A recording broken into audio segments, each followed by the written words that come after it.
तो आप देख रहे हैं ताराचंद क्लासेस। आज की वीडियो में बात करेंगे कि नाज़ीवाद क्या है।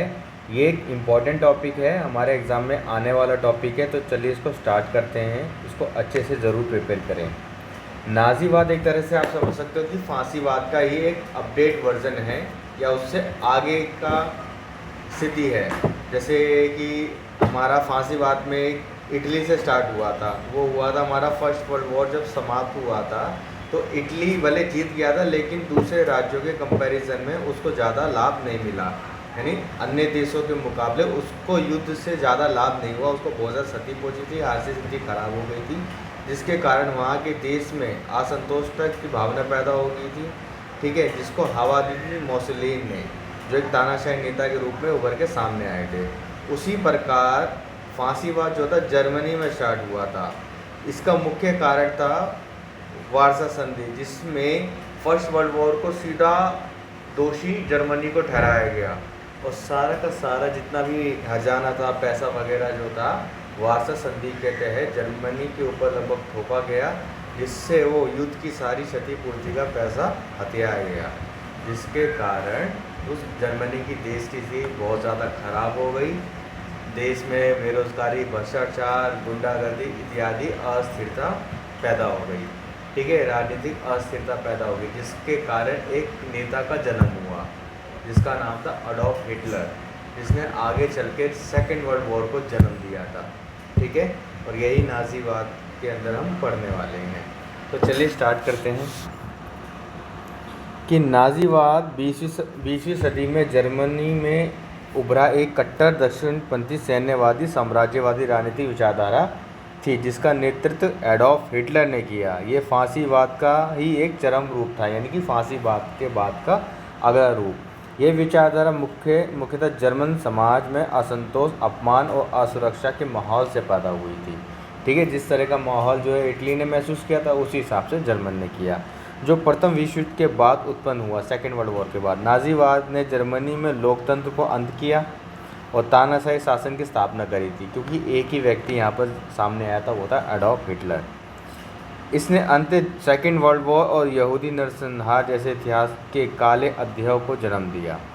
नाज़ीवाद के मुख्य सिद्धांत निम्नलिखित थे। पहला, आर्य जाति की श्रेष्ठता, यानी जर्मन लोग श्रेष्ठ थे। ठीक है, अन्य नस्लें हीन है, मतलब वो जर्मन लोग अपने आप को ही बेस्ट मानते थे, बाकी जितने भी समुदाय के लोग हैं वो सारे के सारे बेकार हैं। विशेष रूप से यहूदियों से बड़े गुस्सा था। यहूदियों को एक तरह से आप हिंदू मुस्लिम कह सकते हो, अलग अलग कास्ट के ऐसे यहूदी हैं। यहूदियों को समाज की सभी समस्याओं का दोषी ठहराया गया। लोकतंत्र और बहुदलीय व्यवस्था का विरोध केवल एक नेता, कहने का मतलब ये इसके अंदर ज़्यादा पार्टी नहीं, सिर्फ एक सरकार होगी, क्योंकि देखो इटली में भी ऐसी था, यहाँ भी यानी एक तानाशाही सरकार। साम्यवाद और समाजवाद का विरोध करना। ठीक है, राष्ट्रवाद और विस्तारवाद, यानी जर्मन जाति के लिए एक अधिक जीवन क्षेत्र की मांग, यानी अपना एरिया बढ़ाना है अब। ओके, जो कि पहले ख़त्म कर दिए गए थे, इसको अब वो वापस लेने की मांग पे आ गया था। अब हम करते हैं नाज़ीवाद के उदय के कारण। ये तो हमने मीनिंग समझ ली कि क्या क्या पॉइंट्स हैं, लेकिन इसके अंदर ये सारे चीज़ भी जिसके कारण नाज़ीवाद हमारा क्या है स्टार्ट हुआ। पहला पॉइंट मेजर है वार्सा संधि।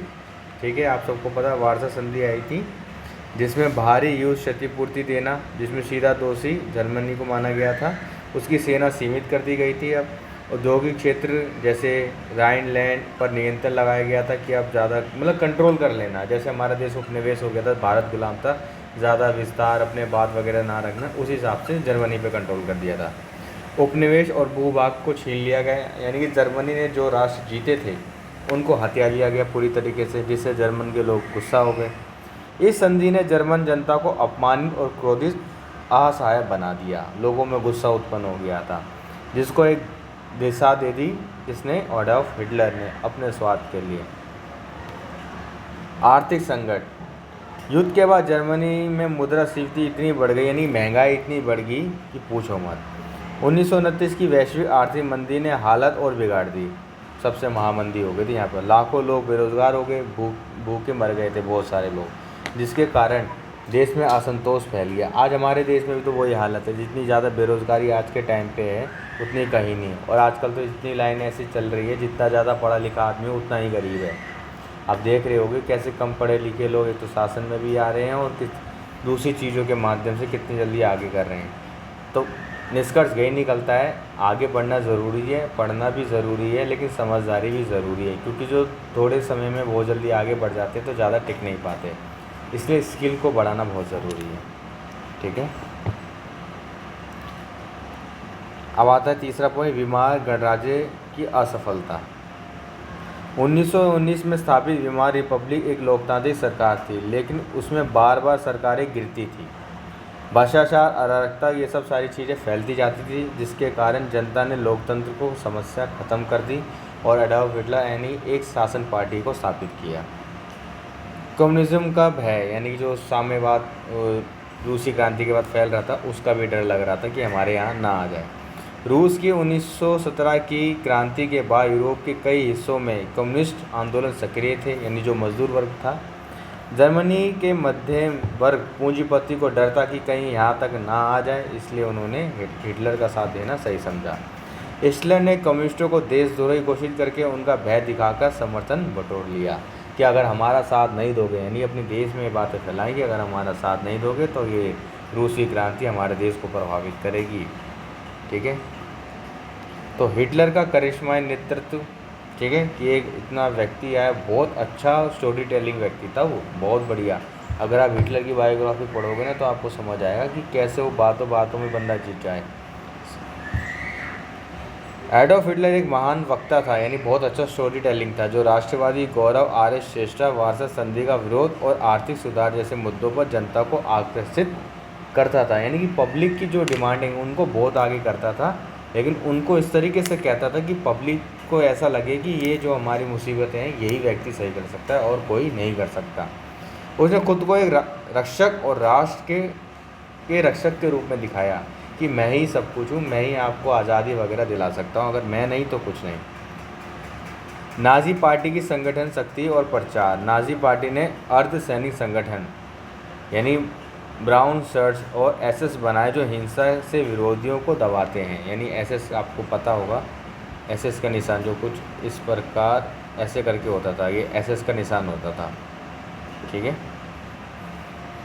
प्रचार और मंत्री जोसेफ गोएबल्स ने मीडिया, पोस्ट, रेडियो के जरिए एडॉल्फ हिटलर को महिमा मंडित किया, यानी कि बहुत आगे दिखाया। यहूदी विरोध, राष्ट्रवाद, सैन्यवाद को प्रचार के केंद्र में रखा गया, क्योंकि मीडिया ने भी तो बहुत हेल्प करी है, क्योंकि किसी भी नेता को बहुत आगे तक बढ़ाने के लिए मीडिया का, पत्रकारों का, न्यूज़पेपर्स का, मैगजीन्स का बहुत योगदान रहता है और आज भी रहता है। अब आता है राजनीतिक संधियों और अवसरवाद। 1933 में जर्मन राष्ट्रपति पॉल वॉन हिंडनबर्ग ने हिटलर को चांसलर नियुक्त किया था। संसद में बहुमत पाने के लिए गठबंधन किया। राइक्सटैग का फ़ायदा उठाकर आपातकाल लगाया गया, जिसमें लोकतंत्र को ख़त्म कर दिया गया और एक तानाशाही सिंगल पार्टी स्थापित कर दी गई थी। ठीक है, कहने का मतलब ये है कि पूरा निष्कर्ष यही कहा जाता है कि भाई देश के अंदर जितनी भी स्थितियाँ खराब थी उन सभी को अपने अनुसार हिटलर ने क्या करा, पेश किया। देश की जनता का उसने भरोसा अपने लिए प्राप्त किया, जिसके लिए उसने मीडिया संसाधन का प्रयोग किया। ठीक है, एडॉल्फ हिटलर को इतना ज़्यादा योगदान इसलिए मिला क्योंकि जर्मनी में, देश में जो भी आर्थिक स्थितियाँ खराब थी, जिसका दोषी उन्होंने एक तो वारसा संधि और यहूदियों को बनाया और रूसी क्रांति का विद्रोह करने के लिए समर्थन प्राप्त किया। ये सारी चीज़ें आप लिख सकते हो। ठीक है, और निष्कर्ष यही है कि नाज़ीवाद का उदय केवल एक व्यक्ति या विचार का परिणाम नहीं था, बल्कि एक जर्मनी की राष्ट्रीय अपमान, आर्थिक बदहाली, सामाजिक तनाव और राजनीतिक अस्थिरता का मिश्रण थी। हिटलर ने इन स्थितियों का लाभ उठाकर न केवल सत्ता प्राप्त की, बल्कि जर्मन को युद्ध और विनाश की ओर ले गया। नाज़ीवाद आज भी तानाशाही, नस्लवाद और मानवाधिकार का हनन का प्रतीक माना जाता है। ठीक है, क्योंकि देख सकते हो सेकेंड वर्ल्ड वॉर का रूप ले लिया था। अब अगली क्लास में हम पढ़ेंगे कि सेकेंड वर्ल्ड वॉर शुरू कैसे हुआ, उसके क्या कारण थे, इम्पॉर्टेंट टॉपिक है, तो इसको अच्छे से एग्ज़ाम के लिए प्रिपेयर करके रखें। ठीक है, अगर आपको हमारी वीडियोस अच्छी लग रही है तो चैनल ज़रूर सब्सक्राइब करें।